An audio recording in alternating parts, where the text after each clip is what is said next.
Otits, kamusta ang buhay? Uy, may pagano pa si Otits. Grabe naman yung plating na yan. Parang pang resto mga para. Kita nyo naman mga ka-Otits. Ang mga dali mga ka-Otits, napakasarap. Napakadali lang din niya gawin mga ka-Otits. And syempre, nag-enjoy na naman ang Otits nga mga par. Kita nyo naman si Perseus. Na sobrang lambot ng dish na to mga par. Kahit si Perseus, kayang-kayang gawin yan, di ba Perseus? Ano masasabi ng Perseus natin, Bubin dyan? Perseus, right? Perseus, Bubin, Putrip. So syempre hindi na natin papatagalin yan mga ka-Otits. So magpainit na kayong mantika, mag-isa ng sibuyas, bawang mga par. So mekos-mekos nyo lang yan mga ka-Otits hanggang pang nag-brown na siya. So wala tayong pampakulay mga ka-Otits. So ang nilagay ko dyan is curry powder mga par. Syempre may lasa ng luya yan mga ka-Otits So pampadagdag ng lasa natin yung mga par. Then after nun mga ka-Otits pwede na natin ilagay yung pinaglambot natin na paa ng manok mga ka-Otits. Syempre ilagay nyo na yung pinagpakuluan niya mga par. Para makatipid tayo mga ka-Otits, isama nyo na yung hilaw na itlog ng mga ka-Otits. Diyan na natin lalagain yan mga ka-Otits. Then after nun mga ka-Otits, naglagay na pala ako ng sotanghon mga par. Tapos naglagay na rin ako ng pampalasa dyan mga ka-Otits. Bali naglagay ako ng asin, paminta, betchin, tapos maglalagay din ako ng chicken cubes dyan mga par. So to taste lang to mga ka-Otits para makapag-adjust pa tayo mamaya mga par.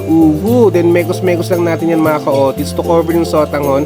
Tapos papakuluin natin yan. Oops, may nakalimutan ako. Maglagay din pala tayo ng dahon ng sibuyas mga ka-Otits, pampaaroma and pampalasa rin yan mga par. So ayan mga ka-Otits, eto na yung unang kulo mga par. Kita nyo naman napakalambot na yan mga ka-Otits. Pero yung sotanghon natin mga par, medyo matigas pa yan. So ang gagawin natin dyan mga ka-Otits, gunting-guntingin natin yan mga par para mamaya madali siyang sandukin mga ka-Otits. And after nyan mga par, mekos-mekos lang natin ng onte, tapos titikman natin yan mga par para makapag-adjust tayo sa lasa mga ka-Otits. So ayan mga ka-Otits, kita nyo naman na-absorb na ng sotanghon yung sabaw natin mga par. So naglagay ulit ako ng sabaw, ng tubig, pampalasa ulit mga ka-Otits to taste, asin, paminta, and kalahating chicken cubes mga par. So ayan mga ka-Otits, mekos-mekos lang natin ulit yan. Papakuluin natin yan ulit mga par.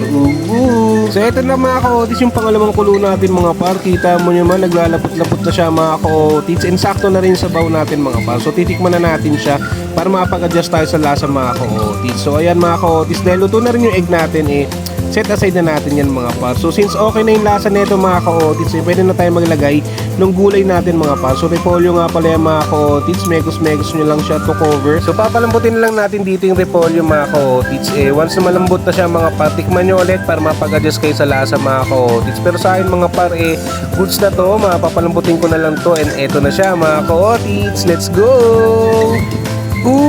Grabe naman yung dish na yan mga par. Napakalapit na yan mga ka-Otits. Sakto na rin yung lambot ng repolyo natin yan mga par. Aray ko. Tapos meron kayong suka toyo na maraming sili sa gilid mga par. Aray ko. Talaga mapapakain kayo ng marami mga ka-Otits. At kita mo naman pag nilagay mo sa plating niya, napaka-presentable niya para si Otits Gang. Na para pa nga si Otits Jairus, diba Perseus? Perseus, syempre hindi mawala ang Otits dyan mga ka-Otits. Kita mo lang si Perseus dyan, nangihingi na ng egg yan mga par. At di mawawala si ate natin dyan, si ate Athena mga ka-Otits. And syempre si ate Riley mga par. So ito na nga pala yung dish natin mga par. So ayun, mga ka-Otits and si mama mga par. So iserve nyo to sa family nyo. For sure mag-i-enjoy sila. Napaka-basic lang. Sundan nyo ng ginalawa ko mga ka-Otits. Hanggang sa muli. Paalam!